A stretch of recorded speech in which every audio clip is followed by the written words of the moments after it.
ప్రధానమంత్రి Narendra Modi Saudi Arabia పర్యటన ఖరారైంది. April 23, 22, 23 తేదీల్లో ఆయా సౌదీ అరేబియాలో అధికారిక పర్యటన జరపనున్నారు. సౌదీ క్రౌన్ ప్రిన్స్ ప్రధానమంత్రి మెహమూద్ బిన్ సల్మాన్ ఆహ్వానం మేరకు మోదీ ఈ పర్యటనకు వెళ్లనున్నారు. సౌదీలో మోదీ పర్యటించడం ఇది మూడోసారి. గతంలో 2016, 2019లో ఆ దేశంలో పర్యటిస్తున్నారు. మొహమ్మద్ బిన్ సల్మాన్ 2023 సెప్టెంబర్లో ఢిల్లీలో పర్యటించి G20 సదస్సు, అలాగే Indian Saudi Arabia strategic partnership council కు కో చైర్మన్ గా కూడా వ్యవహరించారు. ఆ సందర్భంలో మోదీని తమ దేశంలో పర్యటించాల్సిందిగా కోరారని భారత విదేశాంగ మంత్రిత్వ శాఖ ఒక ప్రకటనలో తెలిపింది.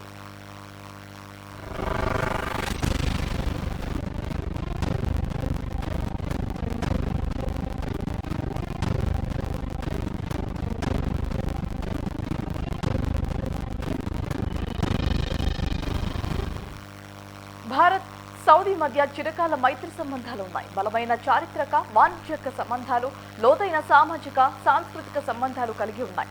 రాజకీయ, రక్షణ, భద్రత, పెట్టుబడులు, ఇంధనం, టెక్నాలజీ, ఆరోగ్యం, విద్యా రంగాల్లోనూ బలమైన ద్వైపాక్షిక సంబంధాలు కొనసాగిస్తున్నాయి.